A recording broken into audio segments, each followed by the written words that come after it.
All right, welcome everybody to the Black Advancement Book Club. My name is Ajuman Jasante Goodman, and we are bringing you a book review today of Animal Farm, chapters 1 through 4.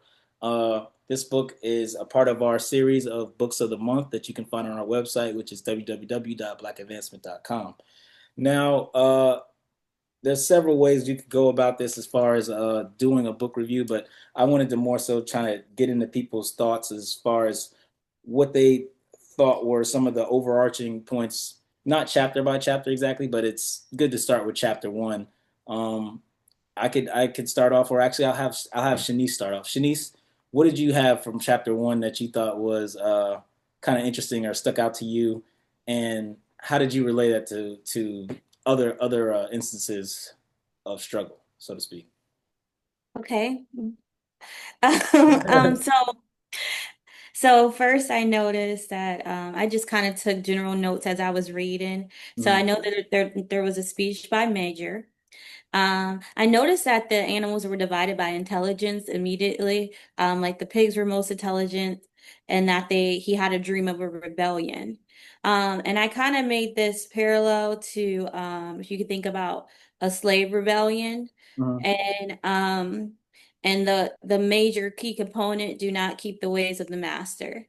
And so when I was reading chapter one, I looked at it from the aspect of, okay, if we were Black people and we rebelled against, would we still have that same concept? Will we be like, well, we don't want to do the same thing that if we were to build up our own utopia, we will not do the same things that other people have done to oppress. And so that's like one of the major things that I brought up. I've noticed that he was just basically saying, do not do not what's the word I'm looking for? Do not, continue the ways of oppression. And I, yeah, no, so no, that, yeah. no, no. I felt the same way when it came to like the way that they parallel the conditions to like slavery conditions. Um, I thought that what was interesting, kind of spinning it forward, was how they kind of use the idea of it just got me to thinking of how does a rebellion kind of start, and how do rebellions continue? Would that rebellion have started without Old Major's dream? Kind of is what I thought. Right.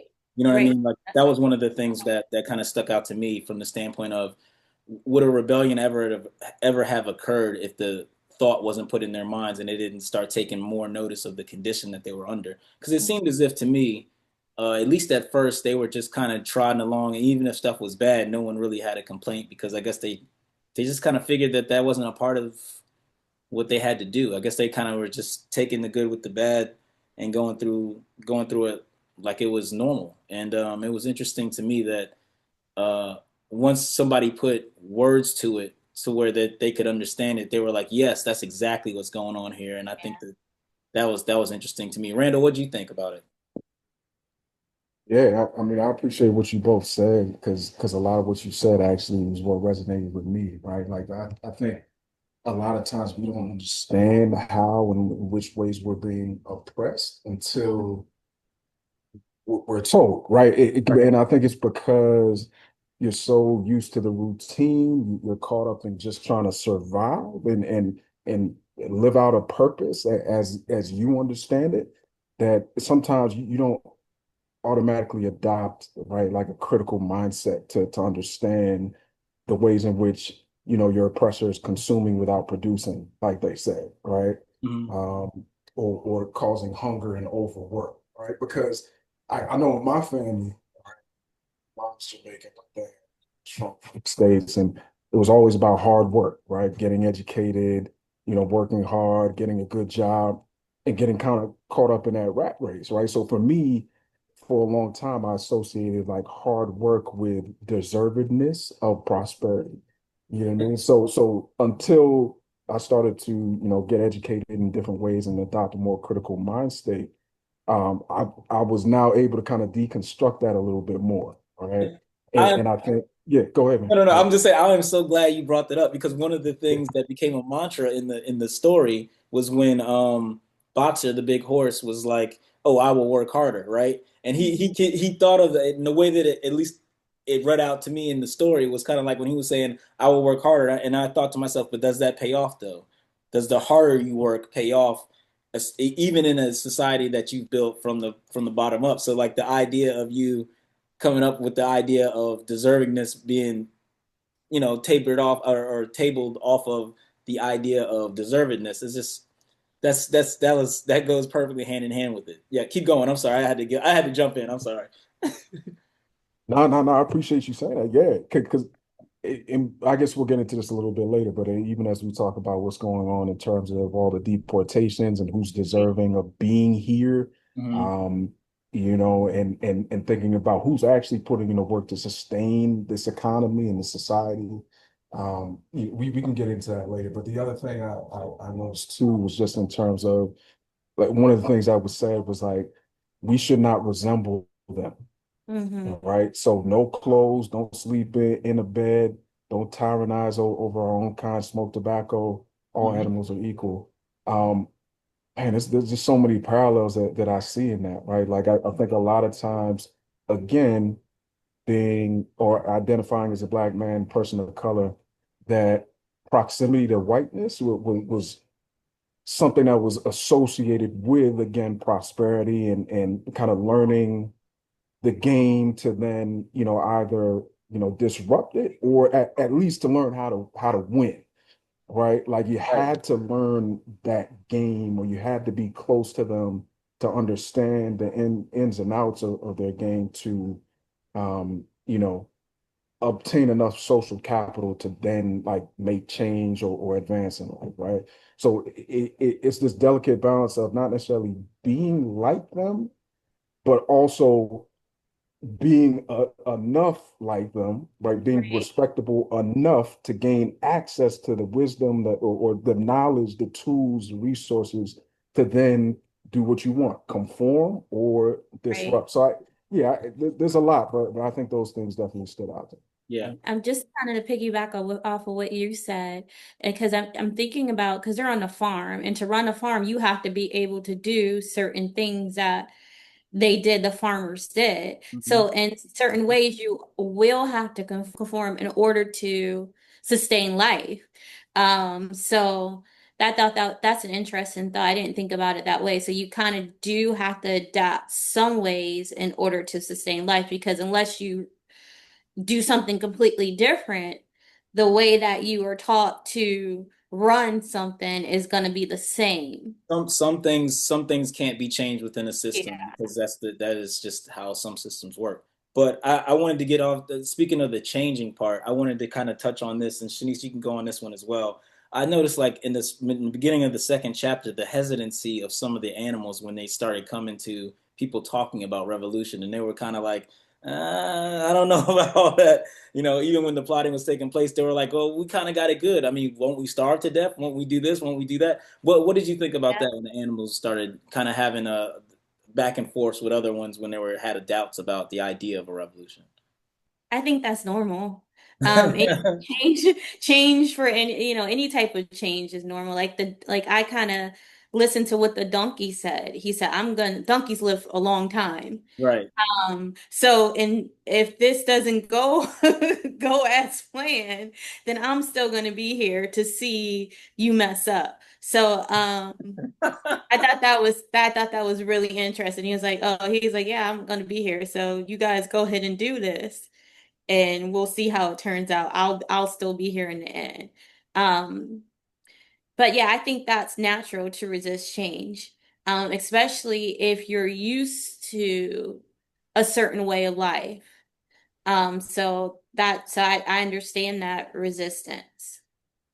One of the things from the chat, one of the comments says a lot of people fear the unknown. I agree with Shanice. Yeah, I hear that. I find it interesting that like one of the only constants that we do have in life is change.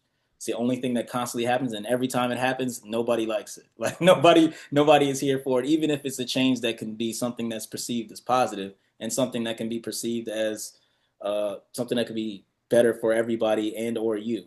But that everybody knows, change is difficult because that means you have to learn a whole new way of going about it. Randall, how did you feel about it?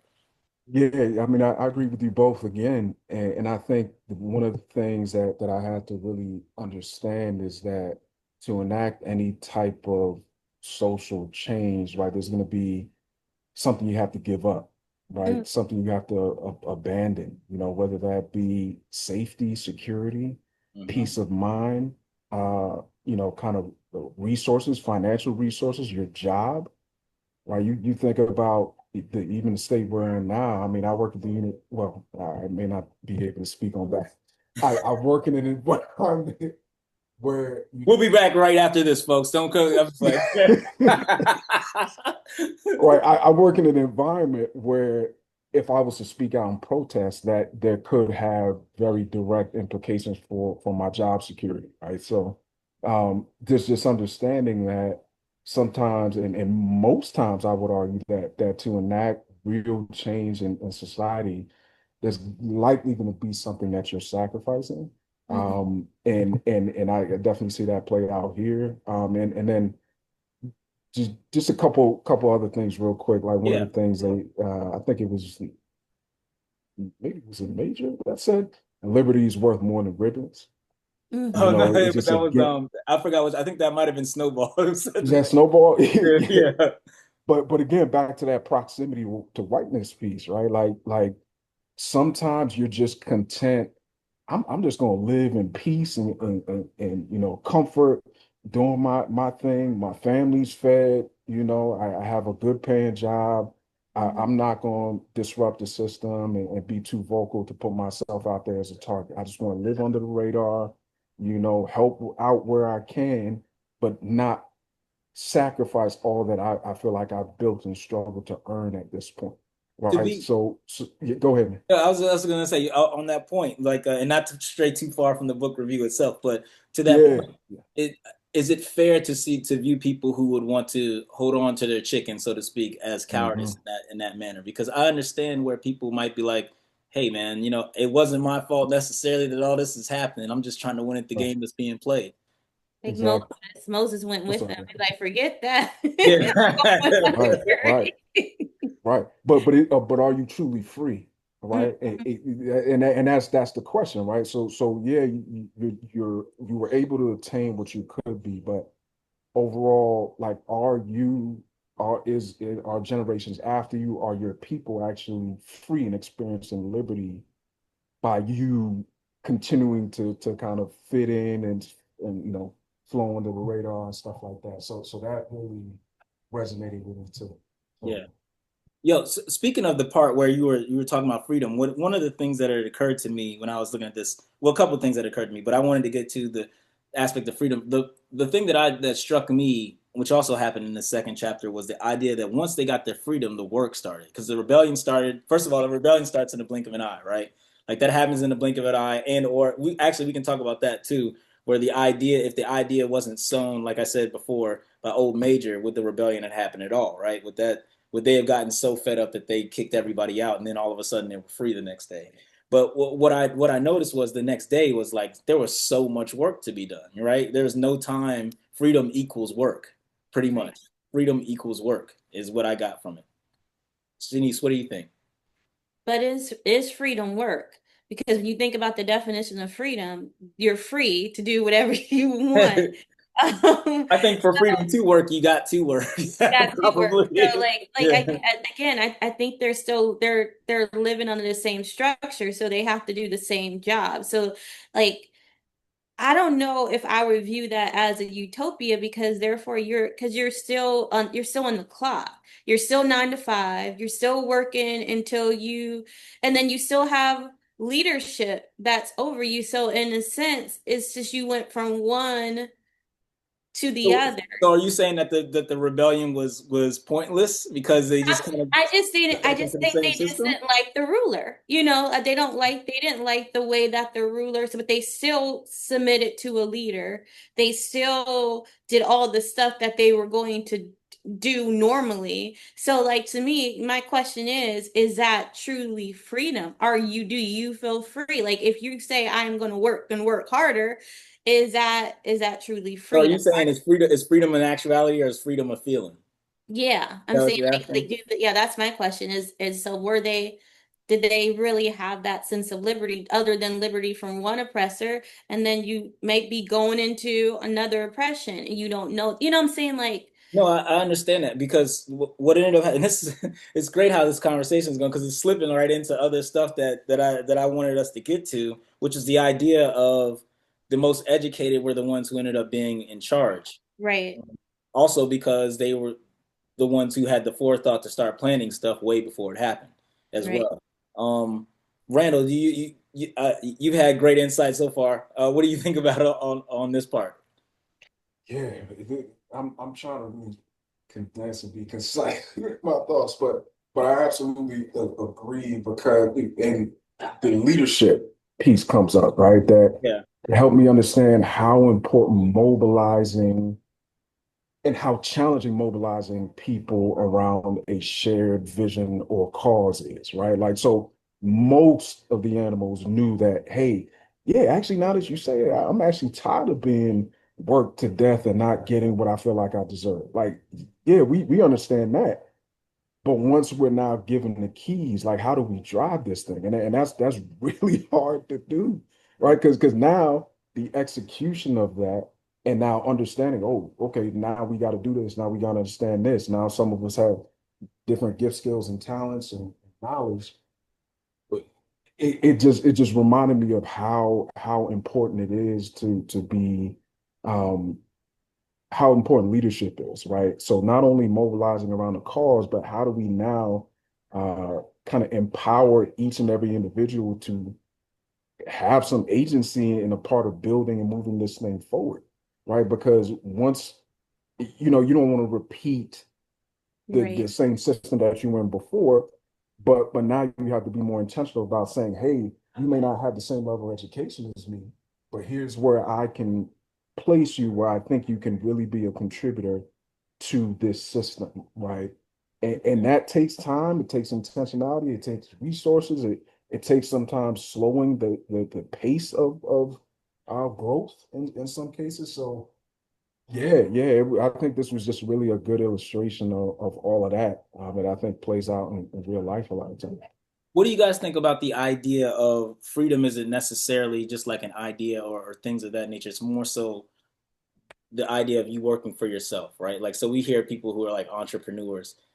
Entrepreneurs work a lot more hours than normal 9 to 5ers, right? They just because they have to because they're in charge of, but at the same time they don't have anybody to answer to, quote unquote, than themselves, right? So I mean, like, is that would you see that as freedom right there? Is that seen as freedom? Because that's kind of I think that's kind of where the animals were, right? They almost became entrepreneurs onto themselves, but of course that required them to do a lot more work. Do you think that that's freedom still, Shanice, or do you still think that that's because it has to be run like a corporation, it's going to ultimately become a corporation? I think like you said, it's the idea of being able to say it's your own. Yeah, Um, that's what I think that's where they were going. Like this is we worked and we were able to provide by ourselves and we're not selling and giving things to people that haven't earned it. So in that sense of freedom, yes, I think that that's freedom. But yeah, as far as the amount of work that you put in you're gonna have to work harder because you are not, you know what I'm saying? You are now in charge. yeah. So you have to do the directing, you have to, but I guess it's the feeling at the end, I did this myself. I didn't rely on anyone else. Then that in that sense, that's freedom because you have it's your own. I'm a ping pong back to Randall for this one to start off on this one. Uh, I had noticed by chapter 3 that there was a very distinct uh, levels to everything in terms of elitism started to form, where the pigs were clearly the intelligentsia and they were the ones who were obviously running things. And pretty soon, because of how intelligent they were, they started manipulating people who were under them in terms of saying, hey, we probably deserve more food. We probably deserve more, more special treatment. We deserve this and we deserve that because we are the people who are going to be leading this thing and we're the ones who everyone depends on. And everyone else was kind of going along with it because, I mean, that's what was going on. How do you feel about the idea of intelligence is one thing, but being a good leader is another? Where's that line at in terms of? the way that something like this would go for a rebellion or a rebellious group. Yeah, and I think Shanice, you may have mentioned this before too, right? Where I've always said, and I'm gonna butcher this quote, but there was a leadership quote that really resonated with me, where it was like a good leader would essentially um, guide others to believe that they did it themselves, type thing, right? And I think Mm. that that does take a lot of humility. It does take a lot of, again, intentionality and meeting people where they're at. So I think intelligence is important, right? I think a lot of us, unfortunately, are, I don't want to say ignorant in the sense that it's willful, right? I think systemically, right, we've all in various ways, even myself, who, comes from some relative privilege, Mm. right? I think we've all been kind of systemically subjected to a level of ignorance, right? Like there's stuff I didn't know because, you know, the government or whomever denied me and my community from accessing certain information, right? Right, That would lead to my ascension as an individual, right? right. So I think those who know now have a responsibility to teach others, right? To know how to navigate the system, how to resist the system, how to overcome the system and create something that's more beneficial for us all.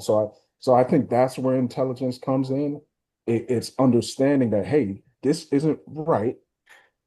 I know why you don't know that this is right. Let me take the time to help to equip you or give you access to the same tools that help me understand, but then also accept the fact that you may not understand it quickly, right? Or you may not, even if you understand it, you may not want to move forward with this. Why? Because now you may have to risk too much. Mm. So I think there's so much nuance and there's a lot of complexity to it.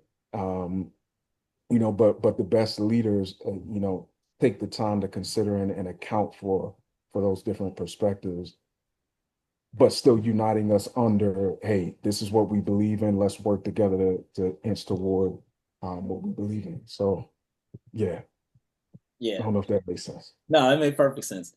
From the message board, we have, in my opinion, not freedom, just a change of hands as far as who is in charge. They are doing the same work, if not more than before. That is a tough message. So, yeah. But I was gonna say too about to piggyback off of leadership, Mhm. and intelligence. Um, I think if you have a good leader, they won't build a elitist class. You know what I'm saying? They wouldn't make anyone feel less than what they are. And what I see shaping up here is this classism piece. That could play a problem. I just, I haven't read the whole book. If I did, I read it like a long, long time ago and I don't remember it. I'll call yourself out. I mean, come on. Yeah, but I was just saying, but if you kind of pay attention to the writer's words, these were the people that weren't smart. This was, it's like it's setting up this kind of elitism, which any good leader wouldn't fall into that and wouldn't make you feel less than what you are. Your job as a leader is like Randall said, is to build people up, and I think if if you're an intelligent, if you're a great leader, that's what you're going to do. But it could lead to problems if you're not, because then you'll start doing this kind of elitism. This group is can be this, and this group can be this, and this group is. I don't think that forms into great leadership. Now, to be fair, I will say that I didn't feel like all the pigs were necessarily trying to become elitists, but at the same time, I mean, after a while, like you can't lead a horse to water. I don't mean to make that as pun for the animal farm, but there was a lot of times where they would try to teach them and they just couldn't get it, but they could always get the work. TJ's joined us. TJ, what do you think of the first few chapters so far of Animal Farm? The call was cutting out a bunch, so I didn't catch a lot of it. I heard a part of the first chapter, and I thought you guys made really good points. So I wanted to throw in there, but there was too much noise in the car. That one of the things that I had observed about that first chapter, specifically with Old Major, the fact that the animals were cut off from their history. Mm. Like Old Major is the only one that remembered these teachings that were handed down from his I don't want to say ancestors, like parents, and it His sounded mom, like yeah, his mom had sung that song or whatever. Yeah. yeah. But Yeah. it kind of gave me the impression it wasn't just his mother. It gave me the impression that it was something that was kind of common, that they knew the song, and there was hope that one day there would be a revolution. And then somehow all of that went away. There was a disconnect between him and all the animals that were there at that point. I mean, he was old, therefore he's like, hey, I've been around a long time.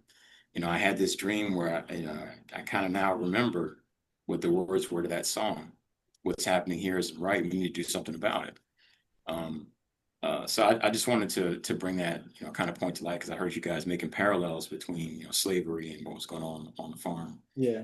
And there is a parallel there with the disconnect from, from history and all that. So Cool. From the message board, we got another comment. It says, even a body of people revolting against elites will still have its own elites, naturally.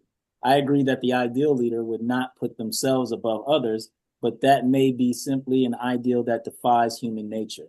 How do y'all think this plays into social movements in America today for Black Americans or otherwise? Good question. I think so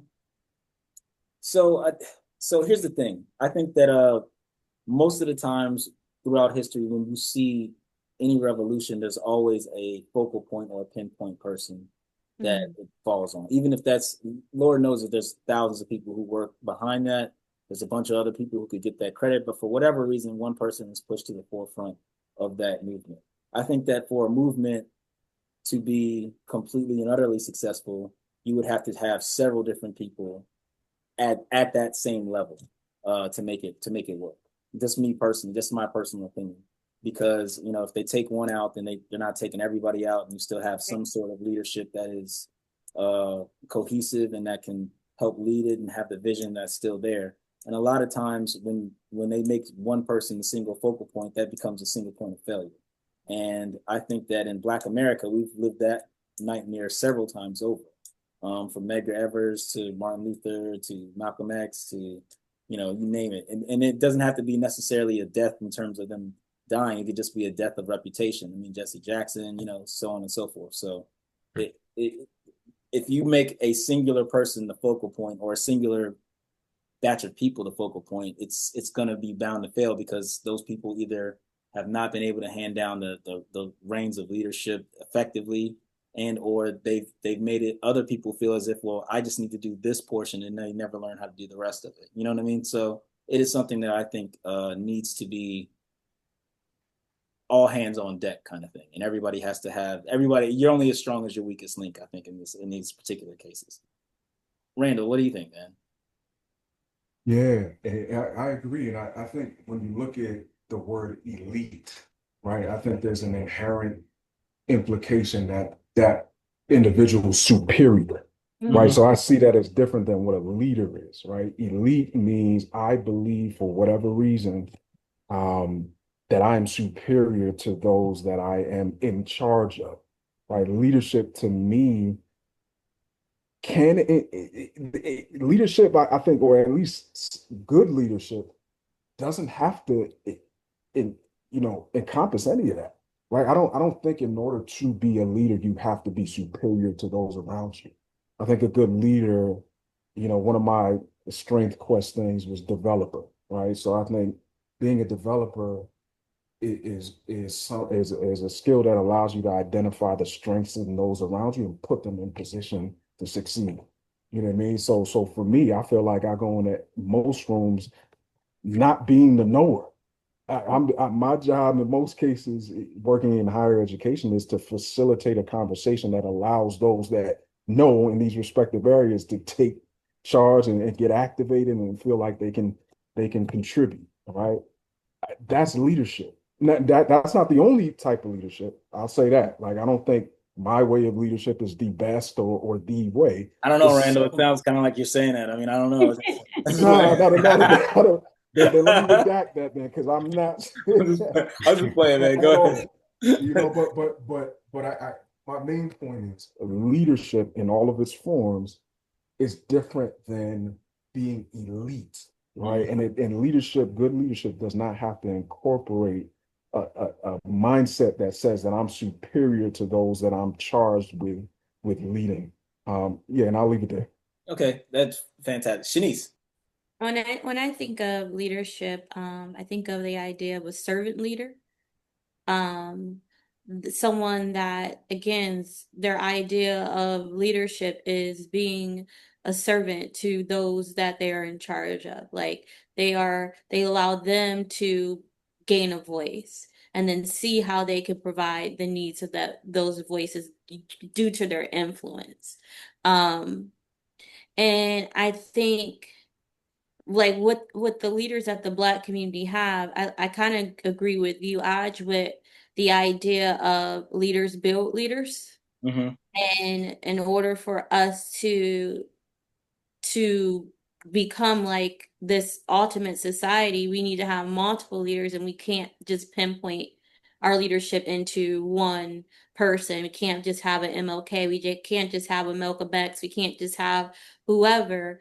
Um, Anybody could come up and take that role because you leave footsteps behind. You show people the way of how to do this and how to sustain and how to be a people of so that's what I think when I think of the idea of like this the leader. A leader is a servant before they lead.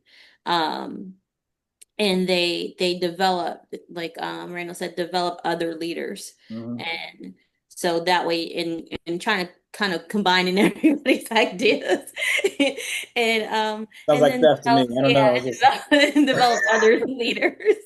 Sounds like theft. But Is yeah, stolen valor. but the Stolen idea valor. of I like just the know. elitism, I don't think that should not be a word when you discuss a leader. I Mm-hmm. don't think that, even though naturally people are gifted, people do have the ability to lead. There are people that have voice advocacy. There are people that are strong speakers. There are people but the ideal leader will not see themselves as the end all be all. And that's how movements end. Yeah. That's how,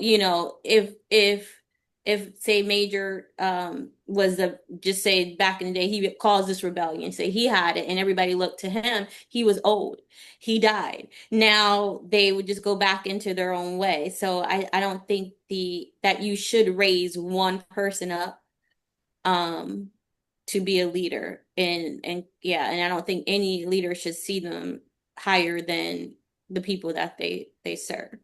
TJ. Oof. Yeah, elite is almost seen as a negative when you're talking about things like that. Yeah, so usually when you say someone's elitist, it kind of implies arrogance and thinking that you're better, not actually that you are. I mean, I guess there's elitist and there's being elite. But as far as leadership goes, I think that all the points made so far are very solid. I agree with them.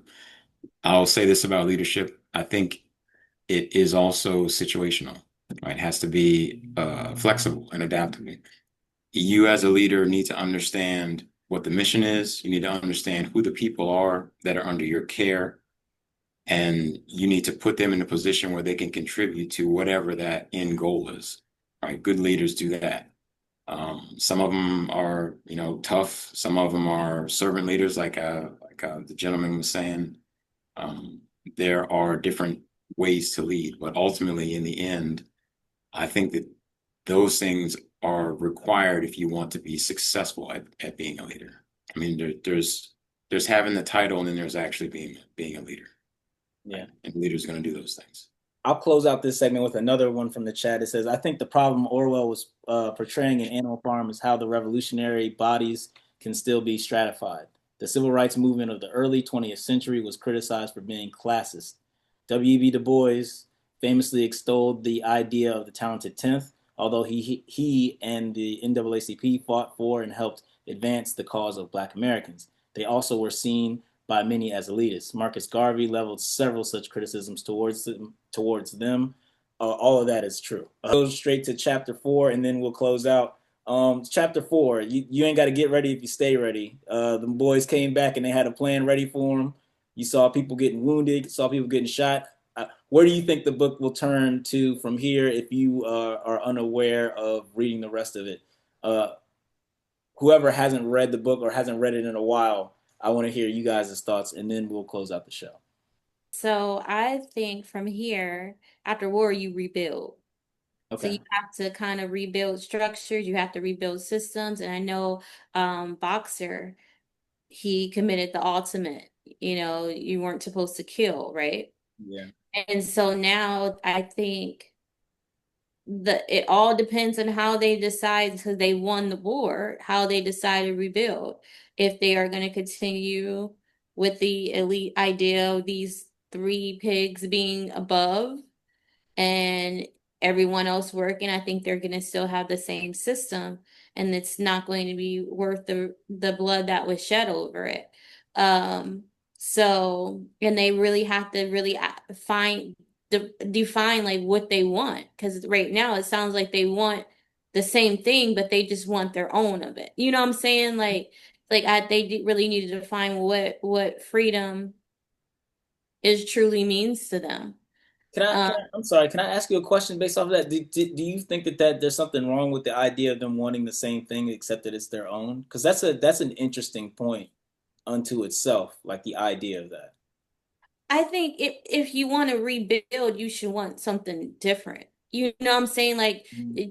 if you're going from the same outcome, then you're going to get the same results. You're just going to do it a different way. Yeah. So I think if they really want everybody to be treated equal, if they really, want those things, they have to live those statues. You know what I'm Mhm. saying? They Mhm. can't see themselves as higher than anyone else. They have to treat people. They have to treat animals Yes, the yes. way that animals want to be treated. So it's like it's all about, I don't know how it's going to end.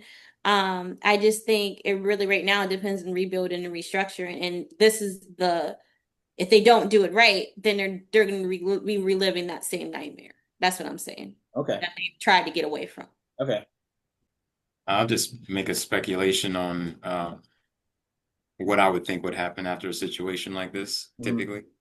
So they've established this revolution, this revolt. They boosted out the old masters, and the super smart new guerrilla leaders have they've devised a plan because they're planners. They're like, if these guys come back, this is what we're gonna do.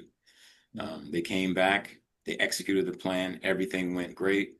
So at that point, what I would think would normally happen is the people, like all of the other animals who were looking up to the pigs for leadership, number one, they're gonna be way more invested in the pigs' leadership because they were in danger, Right. and because of the pigs, we came out of this thing. We've still got our barn country or farm country rather, and they were right.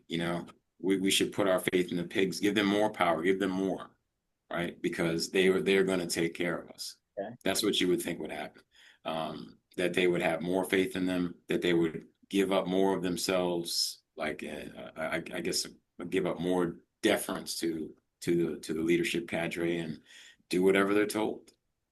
Yeah, so I think in chapter 3, it kind of gave me a sense of what I think might happen. And one of the Okay. things that it was either Napoleon or I think Snowball, who no, Napoleon was saying that he's not going to get as involved in like the education of the old folk, but it's about teaching the young, Mm, right? So animals of all, I think dogs have puppies, and he's taking the puppies on to them. I actually I don't know the gender, so I'm just yeah, I could be wrong on that, but Napoleon is taking the puppies into their care, and is saying, I'm going to teach them so they know the way.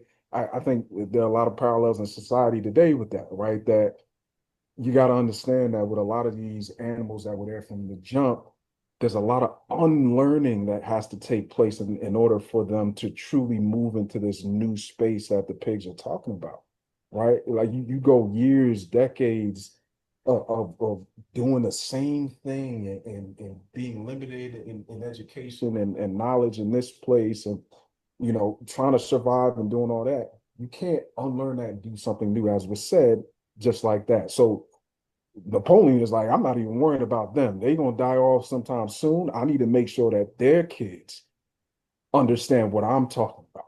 Right. So I think Napoleon's gonna lean way more into that and say, listen, you all are gonna be educated or indoctrinated into this way of thinking so that I don't have any more resistance.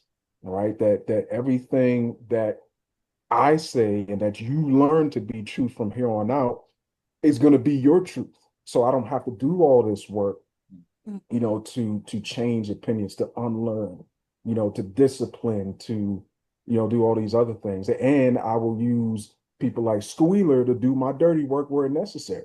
You know, he said Squealer out there who's a porker, fat pig, you know, and so that, you know, their image can still be like, you know, what it is without compromising that, right? So I think it just reminds me of how insidious politicians are and those in power are a lot of times, that they do these little calculated things behind closed doors to further indoctrinate us into something that we then hold on to as truth, while they send out these less than desirable kind of, you know, folks to, you know, minions to go, you know, do the dirty work, right? And they get in trouble, they get thrown in prison while these are like, you know, praised and celebrated. So that's what I think will probably happen.